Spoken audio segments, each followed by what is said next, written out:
الحمد لله وكفى وسلام على عباده الذين اصطفى أما بعد فأعوذ بالله من الشيطان الرجيم بسم الله الرحمن الرحيم والذين هم لأماناتهم وعهدهم راعون والذين هم على صلواتهم يحافظون أولئك هم الوارثون الذين يرثون الفردوس هم فيها خالدون صدق اللہ العظیم۔ سورہ مؤمنون کی تفسیر جاری تھی، جس میں اللہ تبارک و تعالیٰ نے کامیاب مومنین کے صفات بیان کیے ہیں۔ انہی صفات میں ذکر کیا والذین هم لأماناتهم وعہدهم راعون۔ امانت کے متعلق گزشتہ کل تفسیر آ چکی کہ ہمارے ذمے جو کوئی ذمہ داری دی گئی ہو، ہم پر بھروسہ کر کے کوئی ذمہ داری دی اور وہ ذمہ داری ہم نے اپنے سر لے لی، اس کا پورا نبھانا یہ امانت داری ہے۔ اس ذمہ داری میں کوئی بھی کوتاہی یا کمی کرنا یہ امانت کے خلاف ہے، خیانت ہے۔ چاہے وہ جس انداز کی ذمہ داری ہو، اس ذمہ داری کو صحیح طور پر نہ نبھانا یہ امانت میں خیانت ہے۔ دوسری چیز بیان کی ہے وعہدہم، اور کامیاب مومنین وہ ہے جو معاہدوں کی پابندی کرتے۔ معاہدہ یعنی آپس میں کیا گیا ایگریمنٹ، کبھی دو افراد کے درمیان ہوتا ہے یا دو پارٹیوں کے درمیان، یعنی دو شخصوں کے ذریعے سے وجود میں آتا ہے، اکیلا نہیں ہوتا۔ معاہدہ کبھی یہ ہوتا ہے، مثال کے طور پر دو آدمیوں نے مل کر ایک بزنس شروع کیا، انہوں نے آپس میں معاہدہ کر لیا کہ ہم دونوں اتنا سرمایہ لگائیں گے، ہم اتنا وقت لگائیں گے اور دونوں کی یہ ذمہ داری ہوگی، یہ آپس کا معاہدہ ہو گیا۔ اس معاہدے کو پوری طرح نبھانا یہ کامیاب مومنین کی صفات میں سے، اس میں کمی کرنا، کوتاہی کرنا یہ مومن کی شان نہیں، تو اس معاہدے کو بھی پوری طرح نبھانا چاہیے۔ یہ معاہدہ کبھی اللہ سے ہوتا ہے، جیسے اللہ تبارک و تعالیٰ نے بعض چیزیں ہم پر لازم کر دی، بعض احکام ہم پر لازم کر دیے، جیسا کہ گزشتہ کل امانت کی تفسیر میں بھی آیا کہ اس ذمہ داریوں کو نبھانا جس طرح امانت میں خیانت ہے، اسی طرح یہ وعدہ خلافی عہد کی خلاف ورزی بھی ہے۔ چونکہ ہم نے اللہ تبارک و تعالیٰ پر ایمان لا کر ایک قسم کا معاہدہ کر لیا کہ اب جو اللہ ہمیں حکم دے گا وہ ہم پورا کریں گے، اس میں کوتاہی نہیں کریں گے، ہماری زندگی اب اللہ کے حکم کے تابع ہوگی، یہ ہم نے ایک عہد کر لیا۔ اب اس عہد کے خلاف کرنا، اللہ کے احکام کو توڑنا، یہ عہد کی خلاف ورزی ہے۔ معاہدہ کبھی اکیلا ہوتا ہے، عہد ایک تو میں نے ابھی جیسا کہ بتایا آپس میں دو آدمیوں کا، یہ دو پارٹیوں کا مل کر معاہدہ ہوتا ہے۔ کبھی اکیلے ایک طرف سے عہد کیا جاتا ہے جس کو ہم وعدہ کہتے ہیں، سامنے والے نے ہم سے کچھ نہیں کہا تھا، ہم نے اس سے وعدہ کر لیا کہ ہم تجھے یہ چیز دیں گے یا ہم تیرا فلاں کام کر دیں گے، کسی قسم کا وعدہ کر لیا، تو اس وعدے کو بھی پورا کرنا ضروری ہے۔ قرآن میں ایک اور جگہ سورہ مائدہ کی پہلی آیت میں بیان کیا یا ایھا الذین آمنوا اوفوا بالعقود، جو تم معاہدے کرو اس کو پورے کرو۔ ان معاہدات کا پورا کرنا اہل ایمان کے لیے ضروری ہے۔ آپسی معاملات جو ہمارے لین دین کے ہوتے ہیں یہ بھی ایک قسم کا معاہدہ ہوتا ہے، ہم طے کر لیتے ہیں اتنی میں رقم دوں گا، اس کے بدلے میں تمہیں یہ چیز دینا ہے، یہ معاہدہ ہے، اس معاہدے کو پورا کرو۔ اسی طرح نکاح کے سے پہلے ایک قسم کا معاہدہ ہوتا ہے جس کو ہم منگنی کہتے ہیں۔ شریعت کی نگاہ میں منگنی کوئی چیز نہیں ہے، وہی لڑکے اور لڑکی کے ماں باپ کا آپس میں طے کر لینا، اسی کا نام منگنی ہے۔ ہمارے یہاں جو رسم و رواج ہوتے ہیں، مجلسیں لگتی ہے اور آپس میں بہت کچھ لین دین کیا جاتا ہے، کوئی کمی کوتاہی ہو تو اس پر طعنے دیے جاتے ہیں، یہ سب شریعت اسلامیہ کے خلاف ہے۔ شریعت کی نگاہ میں منگنی کس کو کہتے ہیں؟ لڑکے اور لڑکی کے ماں باپ نے آپس میں بیٹھ کر طے کر لیا کہ ہمارے ان بچوں کا آپس میں نکاح کیا جائے گا، یہ ہو گئی منگنی، جس کو ہم منگنی سمجھتے ہی نہیں، ہم تو اس کو یوں سمجھتے ہیں ابھی ہاں ہوئی ہے، منگنی باقی ہے، شریعت میں اسی کا نام منگنی ہے، بس یہ بات ختم ہو گئی۔ الغرض میں کہہ یہ رہا تھا کہ جو یہ منگنی ہوتی ہے یہ بھی ایک قسم کا معاہدہ ہے، آپس میں طے کر لیا ہے۔ جب تک کوئی شرعی عذر نہ ہو وہاں تک اس معاہدے کو توڑنا نہیں چاہیے۔ ہاں اگر کوئی واقعی ایسا عذر ہے جس سے یوں محسوس ہوتا ہے کہ آئندہ ان کی زندگی صحیح طور پر نہیں نبھ سکے گی، تو اس صورت میں وہ معذور ہے، تب وہ معاہدہ توڑ دے تو کوئی حرج نہیں۔ ورنہ جہاں تک ہو سکے بلا عذر کے اس معاہدے کو بھی توڑنا نہیں چاہیے۔ کامیاب مومنین کی صفات میں یہ بیان کیا کہ وہ امانتوں میں خیانت نہیں کرتے ہیں اور وعدہ خلافی نہیں کرتے، معاہدے کی خلاف ورزی نہیں کرتے۔ والذین هم لاماناتهم وعهدهم راعون۔ آگے آخری ایک صفت بیان کی، والذین هم علی صلاتهم یحافظون۔ کامیاب مومنین وہ ہے جو نماز کی پابندی کرتے ہیں، نماز نہیں بلکہ قرآن نے کہا نمازوں کی پابندی کرتے ہیں، معلوم یہ ہوا ہر نماز کا پورا اہتمام کرتے، حافظون محافظت کرتے۔ محافظ کس کو کہا جاتا ہے؟ جیسے بڑی بڑی کمپنیوں میں، بڑے شاپنگ مال میں، اسکولوں اور کالج میں ایک محافظ رکھا جاتا ہے جس کو ہم گارڈ کہتے ہیں یا گیٹ کیپر کہا جاتا ہے، ہماری زبان میں اس کو پگی بولتے ہیں۔ نگران، حفاظت کے لیے ایک آدمی رکھا جاتا ہے، اس کی ذمہ داری ہے 24 گھنٹے وہ محافظ بن کر کھڑا رہے، نگران بن کر کھڑا رہے اور باہر کے کسی شخص کو بغیر اجازت کے اندر داخل نہ ہونے دے، اندر کی کوئی چیز بغیر اجازت کے باہر جانے نہ دی جائے، اس کی ذمہ داری ہے۔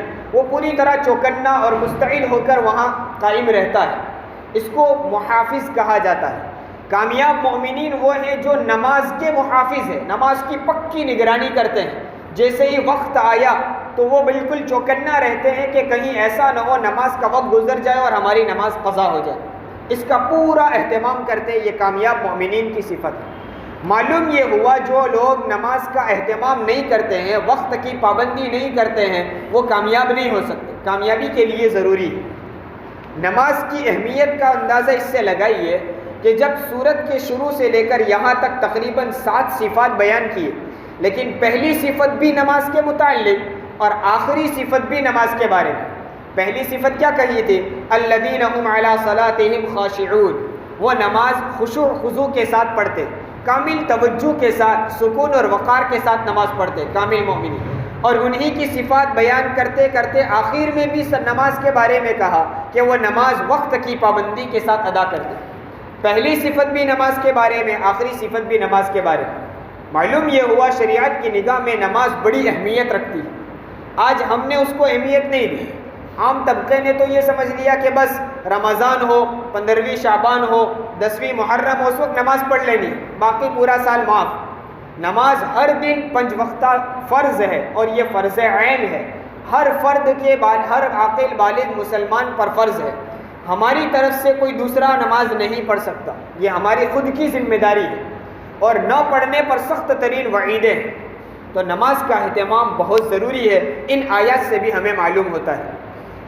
آپ نماز کی اہمیت کو دیکھیے، اگر کوئی شخص میدان جہاد میں ہو، سامنے دشمن موجود ہو، جان کا خطرہ ہو، جان ہتھیلی پر لے کر میدان میں اترا ہو، اس وقت بھی نماز معاف تو کیا ہو، نماز کو مؤخر کرنے کی بھی اجازت نہیں۔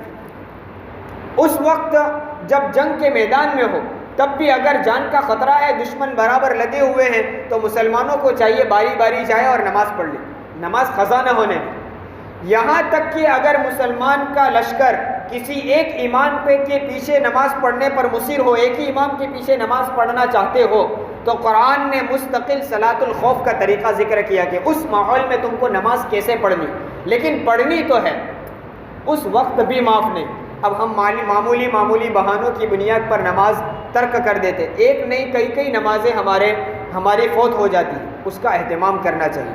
یہاں پہلی صفت اور آخری صفت دونوں نماز کے متعلق بیان کی۔ اس سے ایک اور بات بھی سمجھ میں آتی ہے کہ جو شخص نماز خشوع و خضوع کے ساتھ پڑھے اور وقت کی پابندی کے ساتھ پڑھے، پہلی اور یہ آخری 2 صفت اپنا لے، تو درمیان میں کی ہوئی تمام کامیابی کی صفات از خود اور خود بخود اس کے اندر آ جائے گی۔ کیسے آئے گی؟ ہم اس کو ذرا ایک نظر کرتے ہیں۔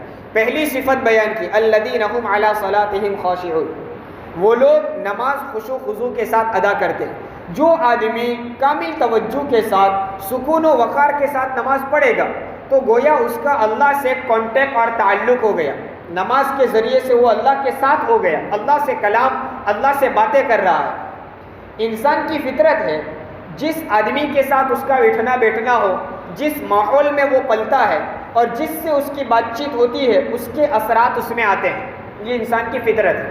کوئی آدمی بڑے بزنس مین کے ساتھ بیٹھے گا تو اس کی باتیں بھی اسی طرح کی ہوگی، اور کوئی شخص ایک چھوٹی سی کیبن یا لاری والے کے ساتھ اس کی اٹھ بیٹھ ہوگی تو اس کی باتیں اور اس کی رہن سہن اس انداز کی ہوگی۔ یہ انسان کی فطرت ہے، ماحول کا اثر انسان پر پڑتا ہے۔ جب آدمی نماز کامل توجہ سے پڑھے گا تو اللہ کی ذات کے ساتھ اس کا تعلق ہو گیا، اور اللہ کی ذات عظیم ہے، وہ لایانی اور بیکار کاموں سے پاک ہے۔ اللہ تعالیٰ کی طرف سے بیکار چیزیں کبھی وجود میں نہیں آتی۔ جب آدمی کا تعلق اللہ سے ہوگا تو یہ دوسری صفت والذین هم عن اللغو معرضون، بیکار کاموں سے خود بخود بچنے لگے گا، کیونکہ اس کی عادت بن گئی ہے۔ اب وہ اچھی اور بہتر باتوں میں لگے گا، کام کی باتوں میں لگے گا، بیکار باتوں سے بچ جائے گا، یہ دوسری صفت حاصل ہو جائے گی۔ جب وہ بیکار باتوں سے بچے گا تو بیکار میں گناہ کی باتیں بھی ہیں اور وہ چیزیں بھی ہیں جو بے فائدہ ہے اگرچہ اس میں گناہ نہیں، تو معلوم یہ ہوا وہ گناہوں سے بھی دور رہے گا۔ اور اس سے پہلے جتنے اس کے گناہ ہو چکے ہوں گے وہ تو اب وہ گناہوں کو چھوڑ دیا، نیکی میں لگ گیا، تو نیکی کرنے کی وجہ سے پچھلے گناہ اس کے آہستہ آہستہ معاف ہو جائیں گے۔ ان الحسنات یذھبن السیئات، نیکیاں جو ہے وہ صغیرہ گناہوں کو معاف کر دیتی ہیں۔ تو اب صغیرہ گناہ مٹ جائیں گے، پہلے کے گناہ تو مٹ گئے، اب آئندہ گناہ ہوں گے نہیں، چونکہ وہ بیکار چیزوں سے گناہوں سے تو ہٹ گیا، نماز توجہ سے پڑھنے لگا، گناہ اس سے ہو نہیں رہے، تو اب اس کے دل میں نورانیت پیدا ہوگی، دل میں ایک ایمان کا نور پیدا ہوگا، اللہ کی محبت اور معرفت کا نور پیدا ہوگا۔ جیسا کہ فضائل کی تعلیم میں بھی سنا ہوگا کہ کوئی آدمی اگر گناہ کرتا ہے تو اس کے دل پر ایک سیاہ یعنی کالا نقطہ لگ جاتا ہے، جب دوسرا گناہ کرتا ہے دوسرا نقطہ لگ جاتا ہے، اگر وہ توبہ کر لیتا ہے تو وہ نقطہ دھل جاتا ہے۔ اب اس آدمی کو دیکھیے جس نے توجہ کے ساتھ نماز پڑھنا شروع کی تو وہ لغویات سے بچ گیا، جب لغویات سے بچ گیا تو آہستہ آہستہ اس کے دل سے ساری گناہوں کے اثرات ختم ہونے لگے، نیکی کی وجہ سے گناہ معاف ہونے لگے اور نئے گناہ وجود میں نہیں آتے، اس لیے دل پر کوئی سیاہ نقطہ نہیں آ رہا، اب اس کا دل نورانی ہو گیا۔ اسی کو کہتے ہیں دل کا تزکیہ، دل کی صفائی، اور وہی تیسری صفت بیان کی ہے والذین هم للزکاۃ فاعلون، تو گویا یہ تیسری صفت بھی اس کو حاصل ہو گئی۔ جب اس کا دل پاکیزہ اور نورانی ہو گیا، دل کا تزکیہ ہو گیا، تو اب اس کی دل کی نورانیت کا تقاضا یہ ہوگا کہ وہ گناہوں سے دور رہے، پاک دامن بنے، عصمت اور عفت کی حفاظت کرے، کسی غیر محرم پر نظر نہ اٹھائے، غیر محرم سے باتیں نہ کرے، یہ خود اس کے جذبات بنیں گے اور اس کے اندر یہ نیکی کے جذبات اس بات کی طرف اس کو مائل کریں گے کہ غیر محرم سے وہ دور رہے، یوں وہ پاک دامن اور عصمت اور عفت کی حفاظت بھی اس سے ہو جائے گی۔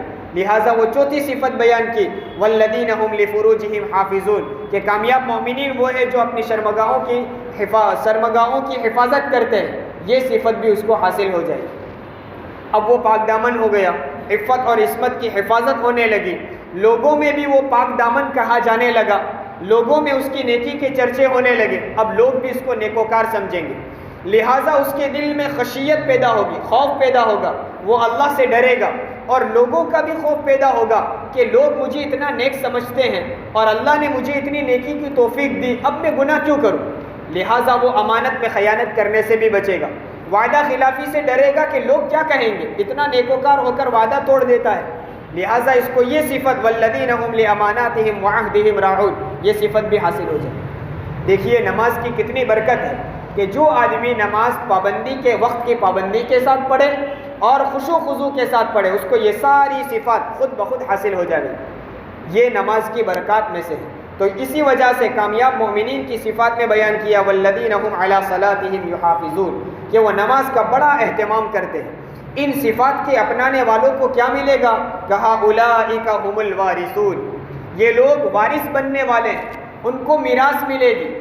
کون سی میراث ملے گی آگے آ رہا ہے، لیکن پہلے ہم یہ سمجھے میراث کہتے کس کو ہے۔ ہم جن چیزوں کے مالک بنتے ہیں اس کے الگ الگ طریقے ہیں، کبھی ہم قیمت ادا کر کے کوئی چیز خریدتے ہیں، خریدنے کی وجہ سے اس کے ہم مالک ہو گئے، کبھی کسی نے ہمیں ہدیہ دے دیا، اس کو ہم نے قبول کر لیا تو اس کے مالک بنے، یہ مالک بننے کے الگ الگ طریقے ہیں۔ لیکن اس میں دیکھیے انسان کو کچھ نہ کچھ کرنا پڑتا ہے، خریدنا پڑے گا، قیمت ادا کرنی پڑے گی تو وہ چیز کا مالک بنے گا۔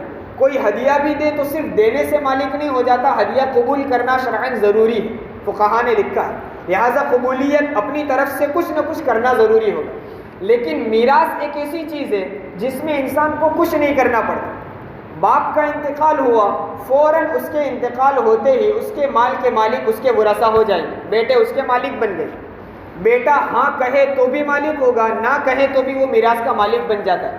شریعت اس کو اپنی طرف سے مالک بنا دیتی۔ گویا میراث ایک ایسی چیز ہے جو انسان پر زبردستی ملکیت ثابت کر دیتی ہے۔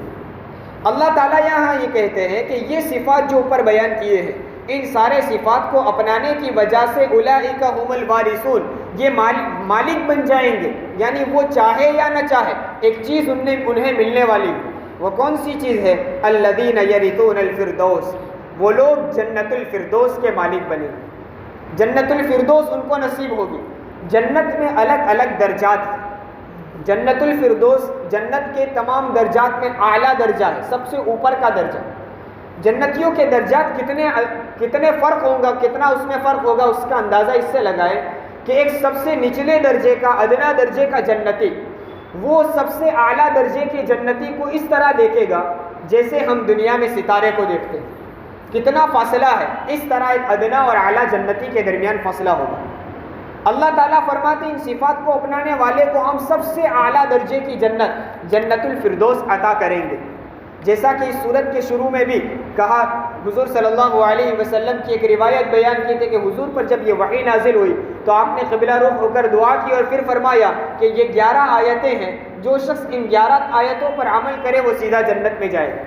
یہ وہی آیتیں ہیں جن کے آخر میں کہا الذین یرثون الفردوس، اسے جنت نصیب ہوگی، ہم فیہا خالدون، اور وہ اس جنت میں ہمیشہ ہمیشہ رہیں گے۔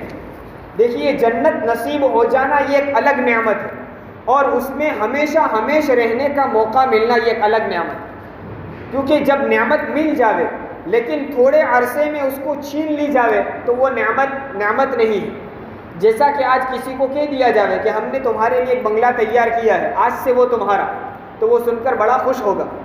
لیکن جب اس کو یوں کہا جاوے کہ یہ آج سے تمہارا ہے لیکن 1 مہینے کے لیے، 1 مہینے کے بعد پھر ختم، تمہاری ملکیت ختم، دوبارہ ہمیں دے دینا ہے، تو وہ ایک طرف خوش بھی ہوگا کہ اس بنگلے میں ہمیں ایک مہینہ رہنے کا موقع مل رہا ہے، لیکن دوسری طرف اس کو اس بات کا غم بھی ہوگا کہ 1 ہی مہینہ تو پھر یہ خالی کرنا پڑے گا۔